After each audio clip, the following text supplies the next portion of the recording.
Well, Pierre Poilievre stepped out of the shadows and back into the spotlight, doing a press conference from Alberta, addressing the country on many things. Now, we're skipping the actual meat and potatoes of his speech because I'll be honest, after listening to Pierre campaign the way he did for the election, and, leading up to it, it's all the similar talking points. Trudeau was bad. Carney is Trudeau version 2.0. Oil and gas. We need to unleash our superpowers, bring a fire, blah, blah, blah. All that stuff. Get the libs out. Vote me in. Let's do great stuff for Canada. Okay. So now we're going to take a look at the questions and answers because the reporters actually asked some very controversial questions depending how you look at it. And that's no hate to the reporters, but that's just we're taking a look at Pierre's answer about tariffs, about immigration, about how he feels representing a small part of Alberta, but still being the leader. And depending on where you stand, if you are more pro Alberta independence or if you're more pro Pierre Poilievre versus Alberta independence, then this is either going to be really good for you or really bad for you because he's pissing off a lot of people from Alberta. Welcome back to the channel. Welcome back to another video, everybody. Before we get into it, I do really want to encourage y'all to hit the like button and subscribe if you haven't yet already. It does really help grow the channel. Like I said, we're skipping the meat and potatoes of the speech. We've heard these types of speeches thousands of times, but what we haven't heard are the questions to the very real and trending things that are happening right now. Welcome back. Just this week, the Smith government has said the clock is ticking. A few weeks ago, Premier Smith said her expectation was to hear some indication by around September 15th of what the federal government plans to do with regards to the so-called 9 bad laws, emissions cap, etc. 2 days ago, the Environment Minister, Rebecca Schultz, said he doesn't have to wait for Parliament to remove the to not put in the emissions cap. He could announce it at a podium today. That hasn't happened. So my question is essentially, I know you're going to have to peer into the mind of Mark Carney here, but what's going on? Why do you believe they are not coming out and giving an indication of what might happen? Why aren't they standing up and saying we're looking at not bringing in the emissions cap or we're looking at doing something about the No More Pipelines law? Why do you think, what's going on there? Why do you think the federal government is not dealing at all in any way with this issue? Well, first of all, let's talk about Mark Carney and then the Liberal Party. Mark Carney for the last 10 years, was a net zero, keep it in the ground, green fanatic. He said that he wanted to keep at least half of our oil in the ground. Yeah, he even wrote a book about it. He believed in, he's testified against the Northern Gateway Pipeline. He supported all of the carbon taxes. He's publicly spoken out in favor of the electric vehicle mandate to ban your gas and diesel powered cars. Now, he's tried to present himself as some big change. Well, yeah, so he has written a book talking about how basically oil and gas is really bad, but that was years ago. And what Carney's doing now is actually quite liked objectively. It's not my opinion. It's quite liked by oil executives. Like oil executives right now, CEOs love him. I mean, that's why you're seeing companies like TC Energy. They just did a photo op with the Carney Liberals, François-Philippe Champagne and Anita Anand in their Mexico building. That's never happened before. Oil and gas companies have never taken photos with Liberal officials. At least it hasn't happened anytime recently. So the oil people, unfortunately, like him. And then he's also seems to be wanting to backtrack on the electric vehicle mandate. That's the Liberals have flirted with that a little bit. So what they do historically is they cause the problem and sell the solution, right? We're going to implement the carbon tax. And then all of a sudden, hey, you know what? We've decided now that we're going to remove the carbon tax. Vote for us. Like that's how the Liberals go about it. It's pretty greasy. Because he looks and sounds different than Justin Trudeau, but he has supported all of the same policies. And what he's doing right now is ragging the puck and trying to drag people along into believing that he will one day do something. But he hasn't done anything other than hold a lot of meetings and make a lot of bold statements. The C5 is better than nothing. But it won't do anything for the energy sector here unless you also get rid of the nasty 9 laws that Danielle Smith is asking us to end. Like I said earlier, you cannot build an oil pipeline, even if the pipeline itself were approved, if the government is capping the production to prevent oil from going into the pipe, or if the government continues to ban shipping the oil when it comes out of the pipe. So it's not enough to just pass one law that gives himself the power to cherry pick projects. What you actually have to do is get rid of the nasty 9 anti-development laws, and that's what the Canadian Sovereignty Act will do. It will legalize fast development of major projects in hydroelectricity, oil, gas, nuclear, and more, so that we can become self-sufficient and sovereign. Thank you. Thank you. Next question. Good morning, Josh McLean, CBC News, if you don't mind. So doing the oil and gas to be more sovereign and self-sufficient, that is what Carney has been recently trying to do with the interprovincial trade barriers. Like, I know now that I've taken like 2 pauses to explain Carney's side of it, it might appear like I'm defending him, which I'm absolutely not. But the whole Canada First elbows up initiative that's kind of been going on right now, and interprovincial trade barriers, you have, big premiers with like Doug Ford and even Danielle Smith have actually been getting along quite well with Mark Carney. And so it is a bigger problem. I think even Danielle Smith has said something along the lines of, Pierre or the federal Conservatives, they had a chance and now they're cooked and they just have to deal with it. And Ford never endorsed Pierre. He's actually anti-Pierre, which explains why Pierre didn't actually do significantly better in Ontario. Had he had Doug Ford's endorsement a few months ago, I think that could have maybe changed the outcome of that election a little bit. But the premiers are all freaking seemingly getting along with the prime minister, which is good for the country, I suppose. But for the conservative movement, it's not necessarily that good. Responding in English and French, please. Yes, sir. Should Canada continue to remove some counter tariffs on American products, and how would you get a deal that didn't include tariffs? Well, before I talk about our position, I just remind you that Mark Carney has broken his promise on this. He said that he would do dollar for dollar tariffs during the election while he was simultaneously lifting those tariffs, and he's made concession after concession to President Trump. He's been bending over backwards for the president and so far has gotten nothing in return. We think that the counter tariff should be narrowly targeted on the things that will have the most impact on the Americans and the least impact on Canadians. We do this by targeting things that we don't need, can make ourselves, or can buy elsewhere. That will allow us a minimal opportunity cost in seeking the products from other places, while increasing the political pressure on the Americans to get a deal that will allow Canada to have unfettered access to the American market. En français. Oui. Ay, man. I don't know why he does that. All he's got to say is Canada should not be having retaliatory tariffs against America.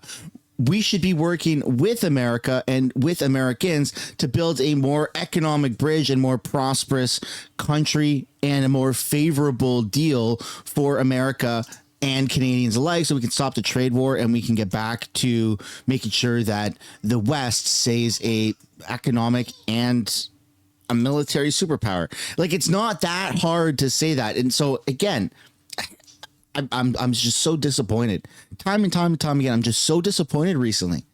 Since January or February of this year, I've been so disappointed with this weird shift in the conservative messaging. This is a fact. Nobody wins better on anti-American rhetoric than the Liberals. So right now, this whole tariff and trade war, it's being branded as America bad and Canada good, and Canadians must view America and Americans as bad, or specifically Trump, however you want to look at it. The Conservatives will never, in at least 100 years, not a million, but 100 years, outpace and outbeat the Liberals in that rhetoric. They own that. The Liberals have coined the anti-American sentiment in this country. That's why this country is such a progressive, fucking shithole and why 75 or 70+% of our prime ministers and government have been liberal. It's just how it is.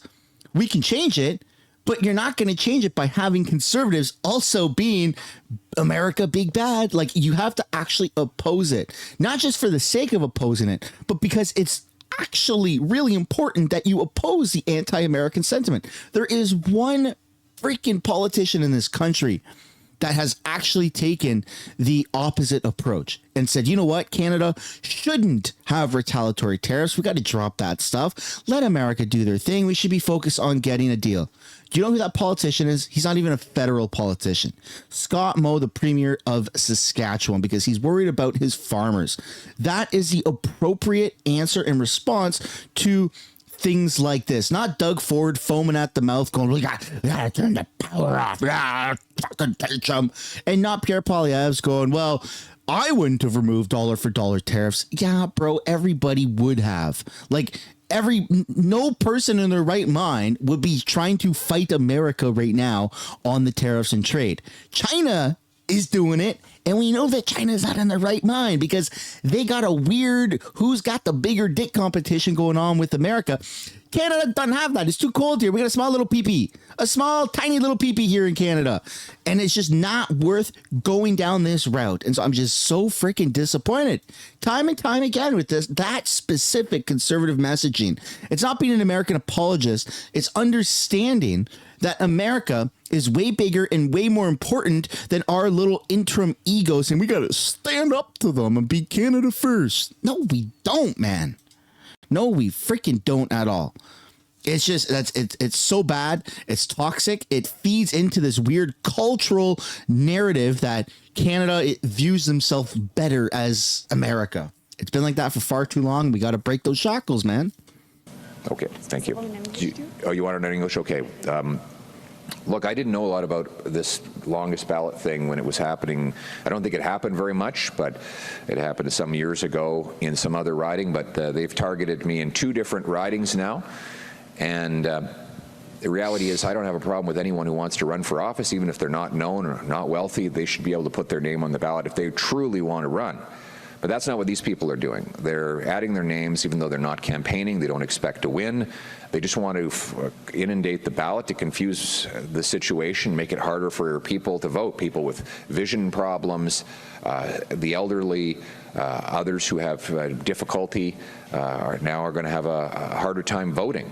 And it shouldn't be allowed. The simple solution is just say that if you want to be a candidate, you have to get, several hundred signatures of your own. You can't just use the same 100 or 200 signatures for all the candidates, and every candidate should have their own financial aid. And if you did that, this interest group would not be able to pull off this stunt and this scam, and so that's why we're proposing to change the law to make sure that this longest ballot stunt never happens again. Thank you. Thank you. This will be the final question.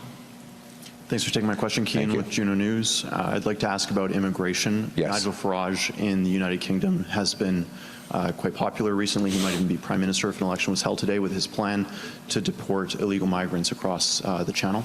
Donald Trump, same thing. He just launched a father-son recruitment campaign for ICE. It seems like the entire Western world, including the Liberals, have realized that out-of-control immigration is a problem, but Canada's the only country without a solution to fix it. And you don't have sovereignty without control of the borders, so I'm wondering what your plan is to fix it and get illegal migrants out of this country. Thank you. Well, for anyone who has been deemed inadmissible needs to leave, and they need to be deported.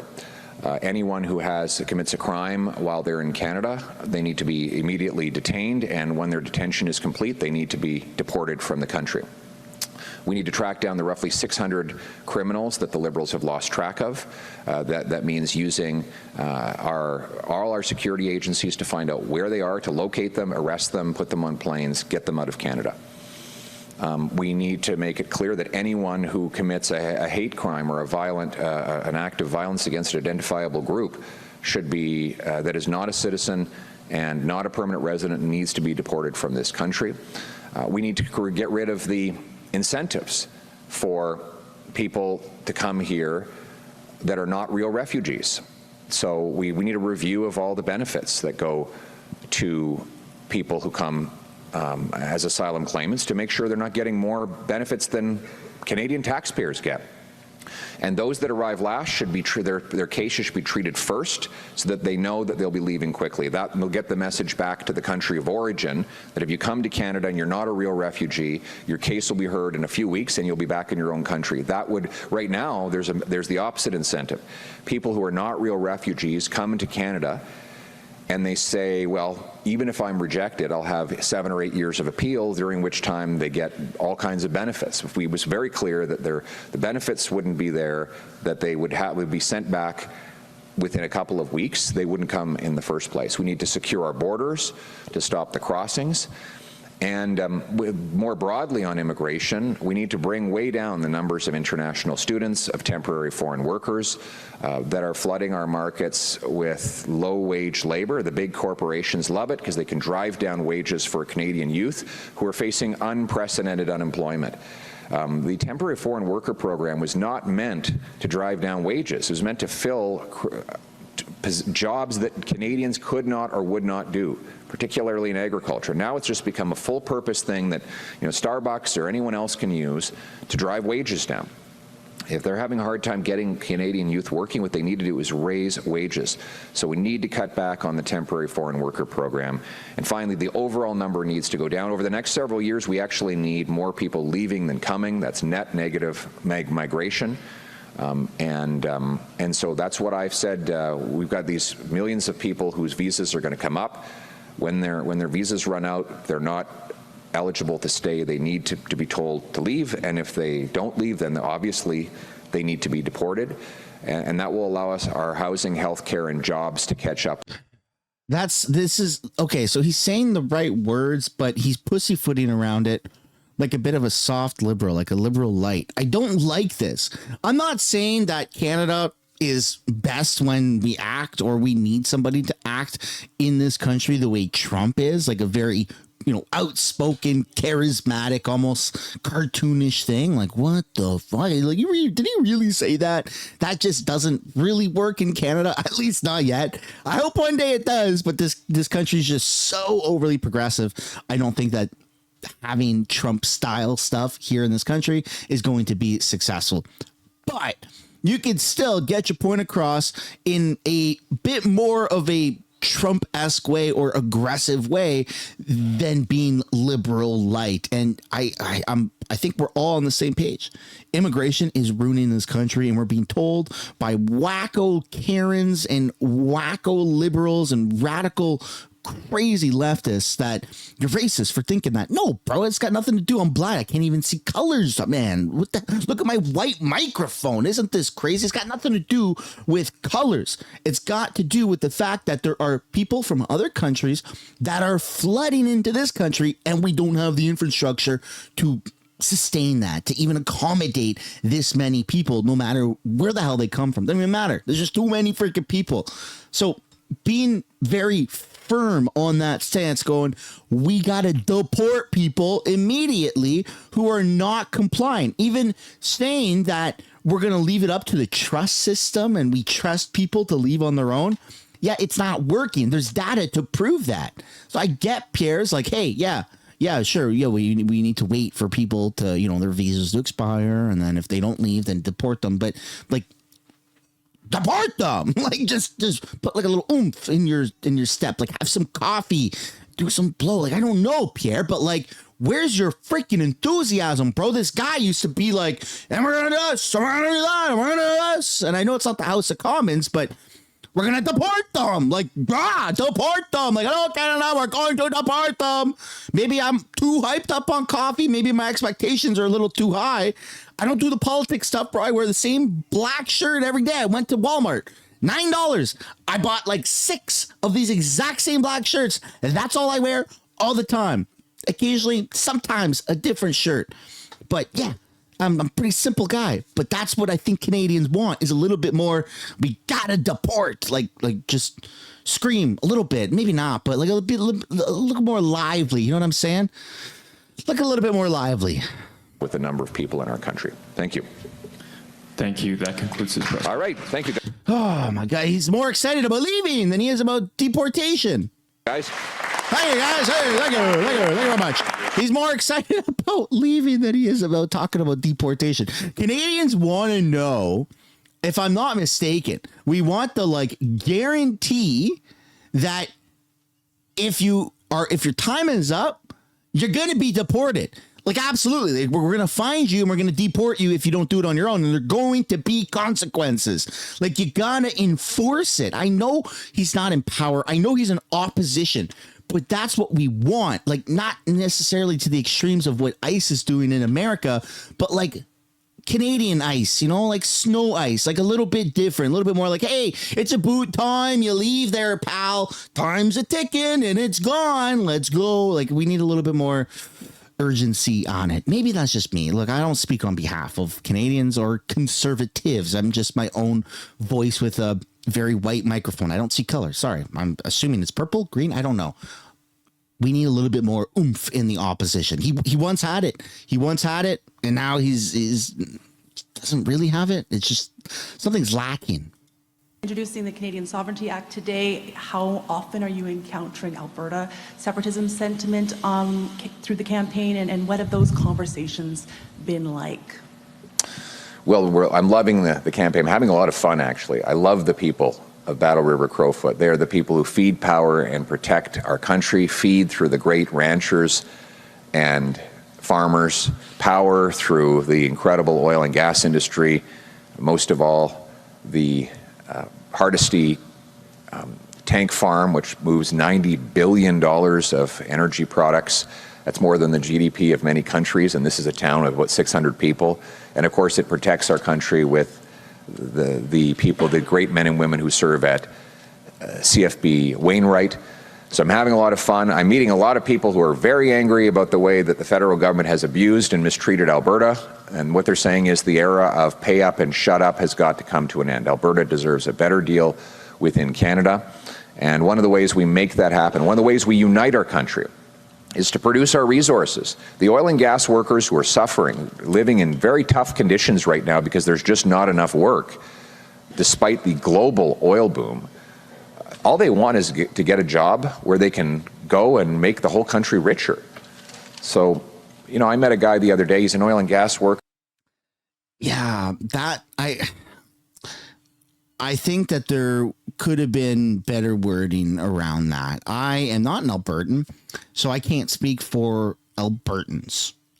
But I am friends with Albertans who said, hey, man, I don't like what that guy just said right now. I don't like what that guy just said. Because the wording matters, right? The wording very much matters. He's using a bit of a teleprompter or notes, or he's been rehearsed in his answers. And to say that Albertans want to go back to work to make the country richer, I don't know if it was just worded wrongfully, but Albertans want to get back to work to make Alberta richer, not Canada. Like, that's there's like a weird misunderstanding, not reading the room. Albertans don't want to make the country richer. Albertans want to make themselves and Albertans richer. Like, the growing sentiment in Alberta for Alberta independence is higher than it's ever been. And saying that Albertans just want to get back to work to feed equalization payments, because that's essentially what that means, is a weird thing, while starting off your answer to that question going, the equalization payments is really annoying and blah, blah, blah, but simultaneously Albertans want to get back to work to make the country richer. I feel like that's not reading the room properly, and that's going to piss a lot of people off, unfortunately. And that's kind of the struggle right now. And I'm sitting here watching a car crash happen in real time going, shit, I called it. I called it a long time ago. You can go back to my videos when Pierre announced that he was going to keep running and that he was going to do it in Alberta. And I said, word for word, probably, that if Pierre Poilievre or the Conservatives make people in Alberta choose between Alberta independence or him, because at some point it's going to come out that Pierre is not for Alberta independence because he's a federal politician and he plays the Ottawa game. He wants Canada to stick together so that he can run the entire country, especially with Alberta there. Then there's going to be a very rude awakening. Like, it's not going to feel nice because the Alberta independence feeling and the movement is stronger than the pro-Pierre feeling and movement and support. And it's not me encouraging one or another. It's me just objectively watching a collision from a mile away going, uh-oh, that's going to suck.